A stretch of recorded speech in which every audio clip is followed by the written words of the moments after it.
في الحقيقة الخلافات اللي حاصلة حاليا بين وزراء دولة الكيان المحتل وبين بعضهم بدأت تظهر للعلن مؤخرا، ولكنها مش جديدة، وكانت الخلافات دي من قبل يوم 7 أكتوبر أصلا، وكان في خلافات وانقسامات داخل دولة الكيان المحتل بين أعضاء الوزارة وحاليا بين أعضاء مجلس الحرب بتاعهم، ولكنها كانت في الخفاء ربما قبل 7 أكتوبر وكان العالم ما يعرفش عنها حاجة. ولكنهم بعد حرب أو بعد 7 أكتوبر وبدأت تبان هذه الخلافات والانقسامات للعالم، ونعرف كمية الرعب والخوف والفشل اللي هم محققينه لحد دلوقتي في غزة.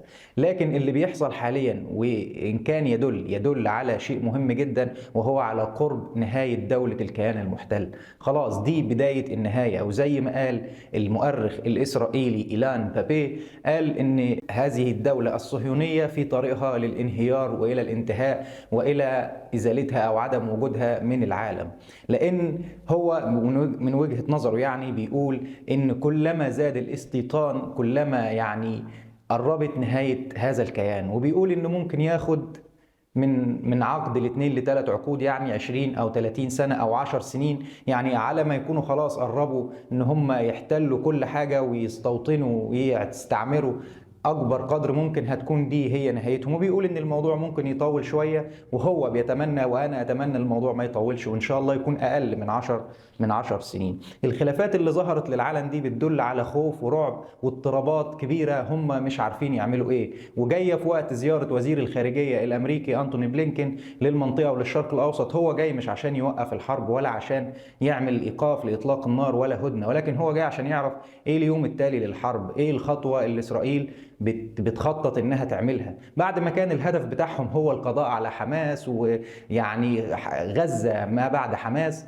بقى لا، هو ايه اليوم التالي للحرب، احنا هنعمل ايه، هنطلع ازاي، ايه الخسائر اللي احنا نقدر ما نبينش ان احنا خسرناها، لا احنا عايزين نطلع باكبر قدر من المكاسب المتوهمة اللي في دماغهم، اللي بيضحكوا بيها على داخل دولة الكيان المحتل وعلى اهالي الرهاين اللي هم ما قدروش يمسكوا او يطلعوا ويحرروا واحد بس منهم. ولكن الرهاين طلعت عن طريق مفاوضات عربية أو مفاوضات دولية، وساطة يعني مصرية قطرية، إن هم يقدروا يرجعوا بعضا من الرهائن بتوعهم. هم نفسهم ما قدروش يمسكوا أبي، بالعكس ده يوم ما طلع ناس منهم 3 جنود حاولوا يهربوا أو 3 رهائن حاولوا يهربوا منهم، هم نفسهم اللي قتلوهم، وقال لك احنا ما كناش نعرف وحصل خطأ ومش عارف ايه. فده يدل على اضطراب كبير بيحصل. طبعا بيتجهوا للاغتيالات خارج غزة أو خارج فلسطين، آخرهم كان اغتيال الشيخ صالح العروري. هم ده اللي يقدروا عليه عشان يهدوا أو يوقعوا الروح المعنوية لشعب فلسطين ولشعب غزة، وده بيقولوه علنا إن احنا عايزين نكسر معنويات الناس دي ونضرب. ويعني الضرب اللي بيعملوه ده كله مش عاجبهم، لا لسه عايزين يكملوا ضرب في المدنيين والأطفال والنساء عشان يوهموا الداخل الإسرائيلي إن هم خلاص كده كسبانين، وإن الحرب بتاعتهم وإحنا قضينا على أكبر قدر من حماس، والباقي هنلاحقوا في الخارج القادة بتاعت حماس وكده. ولكن ده برضو دليل على خسارتهم وعلى فشلهم. انت برضو ما جبتش الرهاين وما رجعتش، امال فين؟ ما حماس برضو لسه متمسكة ولسه محافظة على الأسرى بتوعك عندهم، انت فين المكسب اللي انت حققته؟ ولكن إليان بابي قال برضو ان هي دي الدولة الوحيدة في العالم اللي بتضغط وبتدافع عن وجودها، مش بتضغط عشان سياستها ولا عشان تحقق مكسب اقتصادي ليها وأداء اقتصادي أفضل، لا دي دولة بتحاول إنها تدافع عن وجودها، عن نفسها، عن إن هي تفضل موجودة في هذا العالم.